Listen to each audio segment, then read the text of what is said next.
Mary Hanning's Curiosity, Part 2, The Great Crocodile. Chapter 6, An Amazing Day. Spring, 1811. Mary was mud-splattered and bone-weary, but happier than she'd been in months. She had spent the afternoon digging on the beach and was eager to tell Ma her good news. She hoped it would cheer her up. Ma had been sad since the deaths of Pa and the baby, who was born a couple of months after Pa's funeral and who had been named Richard. Mary quickly climbed the seawall's water stairs, making sure not to slip. As she headed toward Guncliffe, she met Anne, who fell in step with Mary's quick pace. "Are you ever coming back to school?" asked Anne. "No," replied Mary crisply, "not ever. I'm too busy." "Don't you miss it?"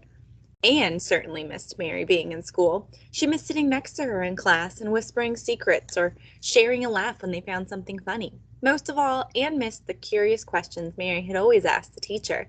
The class was dull without her. The girls reached the square. Before entering her house, Mary said, "I wish you well, Anne. I do, but I've got to work." Then Mary disappeared indoors. Since Pa's death, Mary had kept busy, on the beach hunting or in the cellar cleaning and preparing curiosities. She went at first low tide and didn't stop until the last possible moment. Pa's debt loomed over Mary like the massive black ven. Joe hunted when he could, but that wasn't often. He was busy learning how to give an old sofa a new life by fixing the springs and adding fresh padding and fabric. Mr. Hale was also teaching Joe how to set up his own upholstery business. Until Joe knew everything there was to know, he wasn't being paid a penny, but once he had his own shop, that would change. "I'll have a regular wage then," Joe had announced proudly. Besides selling the fossils she found, Mary added to the family's money box by doing small odd jobs, like running errands or shopping for old Mrs. Stock, who was too weak to do it herself. Mary could easily have found work cleaning houses, but she loved being outdoors. Even the coldest, most blustery days filled her with excitement and joy. Housework couldn't compare. Ammonites sold well, and because they were plentiful on Monmouth Beach, Mary always had a good selection. Seashells sold well, too. Mary felt she could find those in her sleep. One day, Mary had found a sea lily, and that had brought in enough to buy food for a day or two. She'd even found a rare fish fossil that she sold to Miss Philpot for her collection. But the money Mary made was never enough to pay back the debt. If she could only find a fossil unlike any ever seen before, she could bring in enough money to settle the debt, with some left over besides. That desire drove her on. When Mary came through the door, Ma was sipping tea at the kitchen table. Since the baby's death, she mostly sat and sipped tea, staring into space, with little interest in anything. "I've something wonderful to show you, Ma," Mary said, as she pulled out a silver coin from the folds of her hanky and plucked it on the table. Ma took no notice of the money. All she saw were Mary's red hands. "Your hands," she murmured. "They look like a washerwoman's, not those of a young girl." But Mary wasn't interested. She wanted to tell her mother about the wonderful thing that had happened on the beach. Her hands could wait. Besides, Elizabeth Philpot and her sisters had concocted a cream to heal hands cracked by sand and salt water. Mary had a small jar of it, and she would use it later. "A wonderful thing happened, Ma," Mary began. "I was packing up for home when I found a limestone clump that turned out to have a great nodule inside. I tripped it across, and there it was, deep inside, an ammo the size of a pork pie." Ma smiled, lost in thought.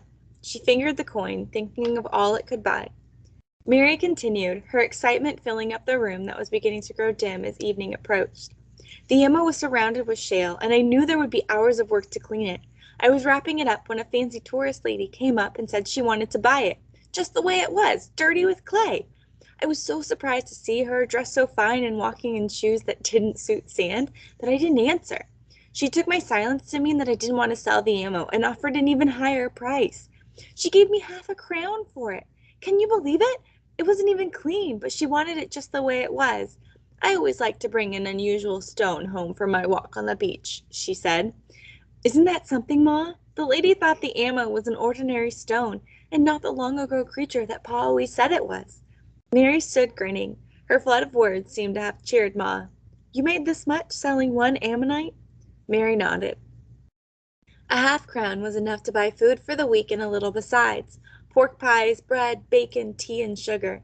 For the first time in weeks, hope stirred in Molly Anning's breast, like a bird healing from a broken wing, but almost as quickly, hope died as the thought of Pa's debt loomed back into view.